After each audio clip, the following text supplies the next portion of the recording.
네, 안녕하세요. 이번에는 행렬의 연산에 대해서 한번 알아보도록 하겠습니다. 네, 앞서 말씀드린 대로 행렬의 합차에 대해서 먼저 말씀을 드리겠습니다. 행렬의 합차에 있어서는 일단 전제 조건이 있어야 돼요. 전제 조건 전에 일단 A라는 행렬,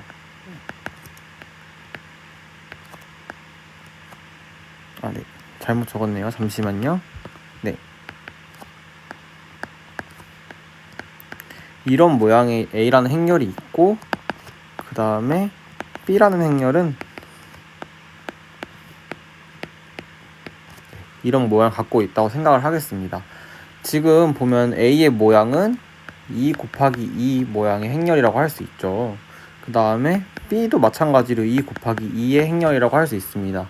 그러니까 A 더하기 B 혹은 뭐 B 더하기 A, A 빼기 B 이런 것들이 성립을 하려면은 이 모양이 같아야 합니다. 그래서 지금 A 똑같이 2 곱하기 2, B도 2 곱하기 2 그렇게 해서 지금 A, B 두 개는 합차 공식이 합차가 성립한다는 걸 일단 알 수가 있어요. 근데 만약에 C라는 행렬이 있습니다. C라는 행렬은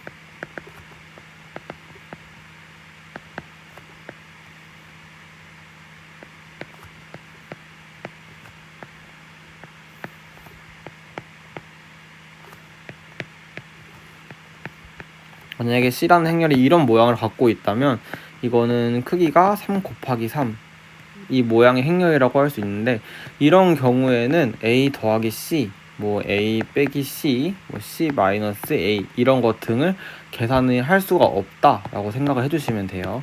그러니까 꼭 이 크기가 두 크기가 같아야 된다고 생각을 해주시면 되는데, 네, 그 규칙을 꼭 기억해 주시고요. 한번 예시를 들어서 문제를 풀어보도록 하겠습니다. 네, 만약에 A 행렬이 이렇게 주어지고 B 행렬이 이렇게 주어졌다라고 할 때 두 행렬의 합은 각 해당하는 행렬의 원소값의 합입니다. 그래서 간단하게 여기는 2고 여기 위치에 있는 B의 원소값은 마이너스 2가 되죠. 그래서 2 플러스 마이너스 2, 그리고 여기는 5, 5 플러스 7, 여기는 6 플러스 6, 이쪽은 7 플러스 0 해서 이런 값이 나오게 되고요. 차 같은 경우에는 간단하게 아까 플러스 한 부분 있죠. 이거를 마이너스로 바꿔줄게요. 마이너스로 바꾸게 되면은 2 마이너스 마이너스 2, 5 마이너스 7, 6 마이너스 6, 7 마이너스 0 해서 이게 두 값이 나오게 되고요. 그리고 이제 두 행렬의 곱에 대해서 한번 알아보겠습니다. 네, 이제는 두 행렬의 곱을 알아볼 건데, 두 행렬의 곱 전에 일단은 잠시만요. 네, 실수와 행렬의 곱에 대해서 한번 알아보도록 하겠습니다. 일단은 보기 쉽게 A 행렬은 1, 2, 3, 4 이렇게 할게요. 그러면은 앞에 실수가 곱해져 있다고 할 때는 이거를 그냥 각 원소항에 곱해주면 끝입니다. 그렇게 하면은 1 곱하기 M, 2 곱하기 M, 3 곱하기 M, 4 곱하기 M이 행렬과 실수의 곱이고요. 만약에 M을 3이라고 대입을 할 때는 대입해보면 이런 값이 나오게 됩니다. 이건 이제 간단하게 알 수 있는 실수와 실수배와 실수배 A 행렬 계산법이고요. 이제 두 행렬의 곱에 대해서 한번 알아보도록 할게요. A 행렬 그리고 B 행렬 두 행렬의 곱을 알아볼 건데요. 일단은 이번에도 두 행렬의 곱을 할 때는 전제 조건이 있습니다. 바로 A의 열과 B의 행이 같아야 합니다. 어떤 말이냐면은 A가 만약에 는은 뺄게요. A가 행렬 그리고 B가 만약에 이런 모양일 때 우리는 똑같은 모양이면 그 합차를 할 수 있었는데 곱은 다른 게 일단 앞에 게 행이고 뒤에 게 열이죠. 그러면은 아까 말한 것처럼 A의 열과 B의 행이 같아야 돼요. 그러면은 이게 무슨 말이냐면 이렇게가 같아야 된다는 말입니다. 지금 다르죠. 그래서 지금 이런 모양의 두 행렬은 곱을 할 수가 없다. 이렇게 알아두시면 되고요. 곱을 하려면 만약에 A가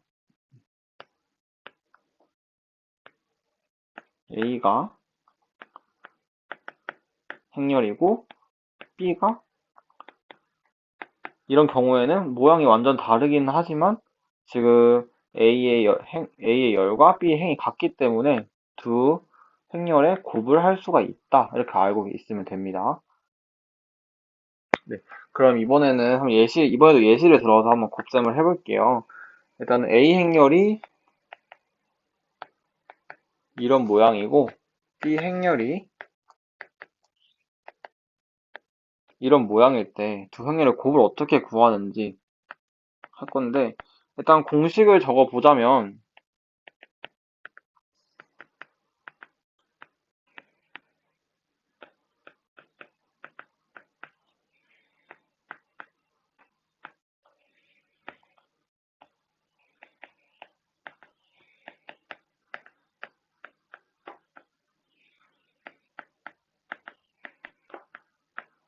네.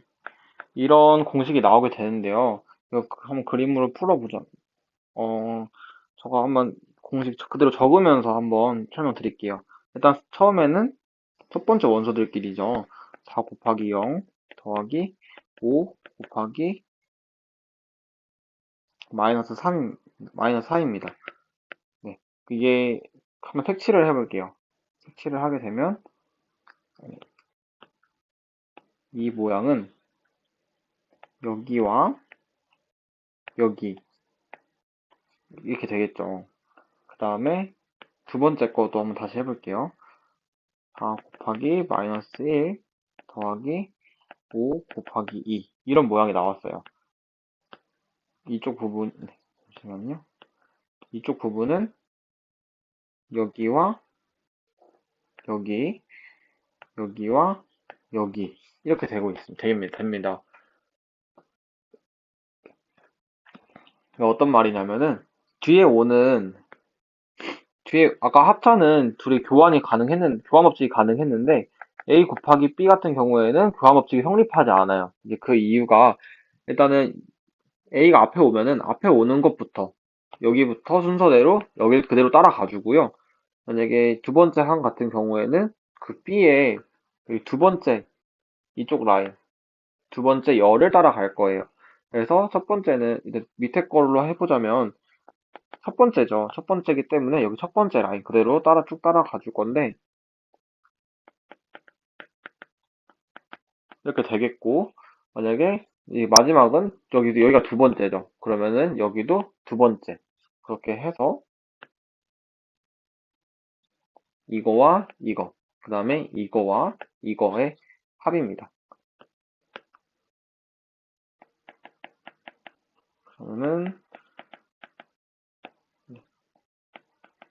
이런 값이 나오게 되고요. 계산을 해보자면 네, 이런 값이 나오게 되고요.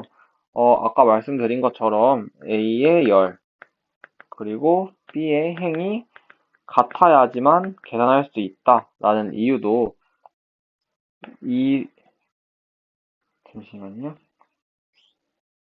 이 가로 길이와 세로 길이가 같아야지 딱 빈칸이 없이 맞아 떨어지게 계산이 되죠. 그렇게 해서 그런 이유도 알 수 있다라고 여기까지 하겠습니다. 이제 유니티 실습 문제로 넘어갈 건데 이번 시간에는 간단하게 오브젝트를 생성하고 그 인터페이스를 한번 익혀보는 시간을 가지도록 하겠습니다. 네, 저번에는 오브젝트를 만드는 것까지만 했는데 이번에는 그 오브젝트를 다루는 걸 한번 해보겠습니다. 이번에 한번 이런 키브 모양을 한번 만들어 볼게요. 지금 만들어졌는데 이거 일단은 조금 마우스 휠을 가까이 해서 좀 가까이 두겠습니다. 이런 모양이 나오게 되는데요. 일단은 단축키를 하나부터 알아보자면은 처음에 Q 버튼 지금 카메라 뷰를 이동하는 거예요. 지금 그 도형의 모양 달라지지 않고 이렇게 위치로만 바꿀 수 있고요. Q 버튼입니다. 그다음 그 옆에 W 버튼은 누르게 되면 네, 이런 모양이 나오는데 이렇게 됐을 때는 W 버튼 누르고 여기 가운데 화살표 버튼 보이죠? 이거는 이제 이 큐브의 이 오브젝트의 위치를 바꿀 수가 있습니다. 위치를 이런 식으로 조절할 수가 있고요. 단축키 말고도 여기 위쪽에도 버튼이 있기 때문에 이걸 클릭하면서 하셔도 괜찮아요. 그 다음에 이 버튼은 동그란 모양이 나오게 되는데 이거는 이제 큐브를 돌리는 거예요. 회전할 수 있는 기능이라고 생각해 주시면 되고요. 네, 세 번째입니다. 네 번째 버튼 누르게 되면 이런 모양이 나오죠. 다시 좀 돌려놓을게요. 네, 이런 모양이 여기서 다시 누르면 도형의 크기를 조절할 수 있어요. 이렇게 하면 전체적인 크기가 조절되는 거고요. 만약에 이런 X축, Y축, Z축 여기 선들을 하나씩 하면은 그 해당 방향으로 이동을 하게 됩니다. 이동이 아니라 크기가 늘어나게 됩니다. 이런 식으로 크기를 늘릴 수도 있고요. 이쪽 버튼. 네, 이 버튼은 마찬가지로 이동할 수 있고 마우스 우클릭하면서 넘기게 되면은 제 위치를 기점으로 해서 이렇게 뷰를 바꿀 수도 있습니다. 이런 기능도 있고 아까 보여드렸던 기능이고요. 회전 기능 이 정도까지는 공부하시면 될 것 같습니다.